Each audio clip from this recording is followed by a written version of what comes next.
имя могут дать аэропорту Якутска. Открыто финальное голосование. Якутяне выбирают из 4 кандидатов. Путь к проруби 203-го микрорайона, что привлекает якутских моржей в ледяной воде. В Мирном открылась вторая районная фотовыставка сотрудников средств массовой информации. Авторы представили около 70 работ.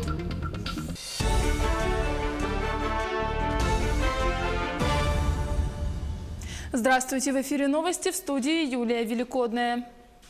Открыто финальное голосование о присвоении имени аэропорту Якутска. В него вошли Петр Бикетов, Михаил Николаев, Платон Аюнский и Валерий Кузьмин. Голосование завершится 30 ноября. Проголосовать можно, заполнив заявку на сайте «Великие имена России» через социальные сети ВКонтакте и Одноклассники, позвонив на горячую линию или заполнив бюллетень в торговых комплексах Туймада, Делей, в аэропорту Якутска и в историческом парке «Россия. Моя история». 5 декабря в Москве объявят результат. Мы же понимаем, что аэропорт города Якутска не просто какой-то объект, да? Это является воротами в Арктику, воротами в нашу республику Саха-Якутия. Многие люди, многие товары только имеют возможность попасть в нашу республику через аэропорт города Якутска. Стипендиаты «Знанием победишь» Михаила Николаева читают лекции для школьников. Стипендия была учреждена в 2002 году. Она вручалась сначала только внутри республики. Затем стала всероссийской, и в этом году она вышла на международный уровень. Премии присуждены 2 зарубежным специалистам: советнику ректора Высшей школы музыки Ноте Чол и советнику правительства Гонконга по вопросам образования одаренных детей Патрику Ламу. Всего выбрано 9 стипендиатов. Премии будут вручены сегодня, 13 ноября, в день рождения Михаила Николаева в Саха-театре. Я дирижер, поэтому я студент и оркестра. Иногда работаю. Я проводил фестиваль, белой ночи фестиваль я проводил. И каждый год февраль Юрасия фестиваль, Юрасия классический музыку фестиваль я проводил. Коррекционная школа-интернат 8-го вида единственная в Алданском районе. Образование здесь получают 78 детей, 25 из которых находятся на домашнем обучении. В школу поступают дети с диагнозом умственная отсталость. Как выстраивается учебный процесс, расскажет Татьяна Вахнина. Виктория Егорова найдет общий язык с любым ребенком. Виктория Викторовна – логопед Республиканской коррекционной школы-интерната 8-го вида поселка Нижний Куранах. В школу поступают дети с интеллектуальными нарушениями, и занятия с логопедом в рамках реабилитационной программы обязательны для каждого ребенка. Наши предметы помимо учебного плана, базисного плана, основных предметов, это коррекционные предметы. Это и социально-бытовая ориентировка, это и уроки ритмики, это и логопедические занятия, психологические занятия. Работать с детьми логопед начинает с 1 класса. Без помощи дефектолога многие мальчишки и девчонки не научатся ни читать, ни писать. Много звуков у ребят нарушено. Это и свистящие, и шипящие, и соноры. Задненебные звуки также приходится ставить. И также коррекция у нас чтения письма, то есть коррекция дисграфии и дислексии. Логопед ведет воспитанников до 12 лет. Групповые тренинги и индивидуальные занятия. В работе с детьми педагог использует комплекс методов. Виктория Викторовна учит детей не только как говорить, но и что говорить. Многие дети об огромном количестве явлений никогда не слышали и попросту не знают, как называется та или иная вещь. Порой словарный запас первоклашки сравним с лексиконом 2-летнего ребенка. По лексическим темам мы проходим полностью весь год, начиная с простых тем «Наша школа», заканчивая сложными темами. Это животные жарких стран. Сегодня в коррекционной школе 8-го вида образование получают порядка 80 мальчишек и девчонок. Дети не только овладевают образовательным минимумом, они учатся жить в современном обществе и осваивают его законы. Труд логопеда является одним из важнейших кирпичиков в фундаменте будущего благополучия ребят. Татьяна Вахнина, Сергей Шипачев, Алданский район, поселок Нижний Куранах. Во всем мире 13 ноября отмечается Международный день слепых. Это важный день для незрячего населения нашей планеты. Как живут слабовидящие в городе Нерюнгри, об этом мы узнаем прямо сейчас у нашего корреспондента Сергея Козюры. Сергей, приветствую. Скажите, как в вашем городе поддерживают таких людей? Да, Екатерина, день добрый. Председателем общества слепых в городе Нерюнгри вот уже 23-й год трудится Галина Алексеева. Сама инвалид по зрению, она не понаслышке знает проблемы слабовидящих. Их по всему району 170 человек. Галина Иннокентьевна рядом со мной. И давайте узнаем у нее, насколько организовано в Нерюнгри создание барьерной среды. Галина Иннокентьевна, расскажите, пожалуйста, с какими трудностями приходится сталкиваться, к сожалению, на сегодняшний день в нашем городе? Ну, я уже забыла, что я с самого начала говорила. Ну, давайте возьмем автотранспорт, да? Я, например, каждый день сама езжу на автобусе туда-обратно, на работу и обратно. Но, например, в автобусе нет озвучивающих, чтобы озвучивали остановки, да? Людям, например, со зрением это очень, ну, как сказать-то, что, например, даже вот для меня самой, если я вечером поздно еду, если, например, я издалека где-то еду, то уже я не знаю, какая где остановка. Но остановки у нас не озвучивают. Нет, например, очень тяжело ходить люди, которые у нас, вот как Люба у нас, с тросточками. И мне...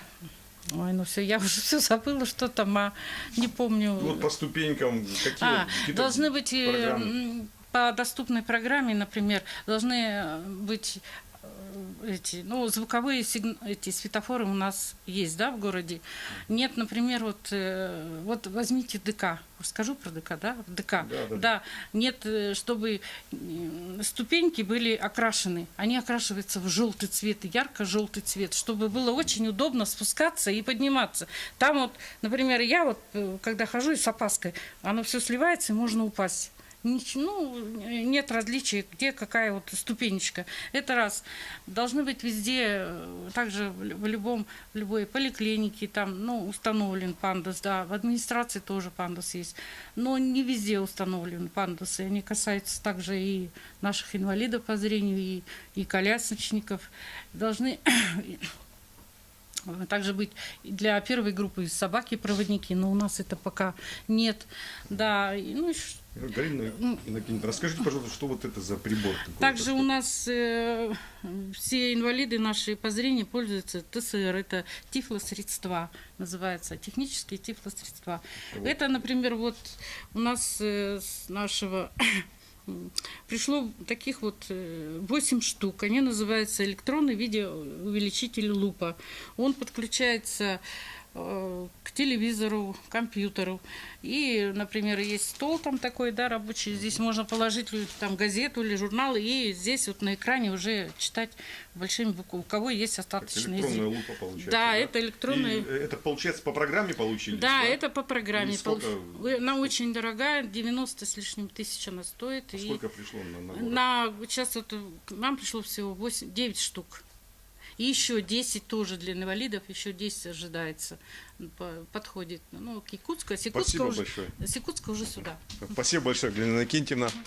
Будем надеяться, что в ближайшее время город поможет инвалидам по зрению обрести самостоятельность, улучшить качество их жизни. Думаю, это в наших силах. Юля? Спасибо, Сергей. Напомню, на прямой связи со студией был наш корреспондент Сергей Козюра. А мы продолжаем. Раз в году в праздник Крещения Господня значительная часть населения России окунается в прорубь. Но есть люди, для которых купание в открытых водоемах – часть жизни. Например, для якутских моржей они купаются на территории 203-го микрорайона уже более 3 лет. Путь к проруби у каждого начался задолго до их встречи. Обтирание, обливание, душ, а затем и купание – все это этапы закаливания организма. Как говорят сами любители моржевания, именно воздействие холодных температур повышает иммунитет человека, а в исключительных случаях излечивает некоторые хронические заболевания. Потом целый день бодрая ходишь, болезней, вот простудных болезней уже не боишься. Вот грипп скоро будет, вот этого я не боюсь. Простудными меня я не болею никогда. С тех пор, как начала вот холодом заниматься, обливаться, купаться, практически не болею. В Мирном открылась вторая районная фотовыставка сотрудников средств массовой информации. 12 авторов представили около 70 работ. Основа экспозиции – снимки, сделанные журналистами во время их работы. В кадре яркие моменты, эмоции, словом, жизнь какая она есть. Иванна Филиппова побывала на выставке. Александр Ткачев увлекается фотографией со школьных лет. Любит запечатлеть яркие моменты. На снимке его сын. В районной фотовыставке решил участвовать, не задумываясь, как и журналисты, сотрудники пресс-служб организаций. На суд зрителей выставили около 70 работ. На выставке обыкновенные простые люди Алмазного края, а необычные люди, может быть, запечатлены несколько необычно, в разных ракурсах, в разном состоянии настроения, в своих поступках, действиях. И очень приятно, что действительно есть здесь люди, которых мы хорошо знаем, есть люди, которых уже нет рядом с нами, которых мы хорошо помним. Выставку работ фотохудожников уже второй год проводит Мирнинский союз журналистов совместно с Управлением культуры. Такие фотовыставки, они как раз являются таким вот хорошим поводом, чтобы люди узнали, а кто все-таки стоит за пресс-службами, кто конкретно, какие фамилии, кто конкретные люди. Среди участников выставки были и гости. Испанский фотограф Карлос Фальгоза в Мирном уже не впервые. И каждый раз находит вдохновение для новых снимков в пейзажах, культуре, но главное – в людях.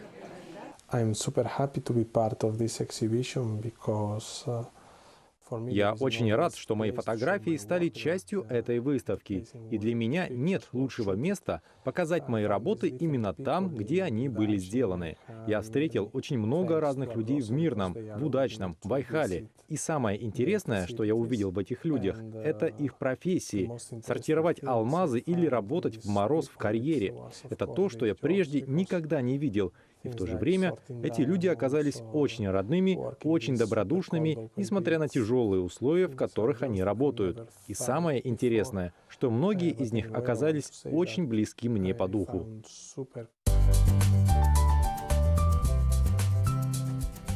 Счастливое детство, человек труда и другие мгновения, запечатленные в цифре. В этих фотографиях целая история Алмазного края. Все кадры войдут в летопись Мирнинского района. Какие именно мирнинцы смогут узнать, побывав на фотовыставке, которая продлится до 18 ноября. Иванна Филиппова, Антон Каханский, телеканал «Алмазный край». Еще больше актуальной информации вы можете найти на нашем сайте yak24.ru. Не переключайтесь.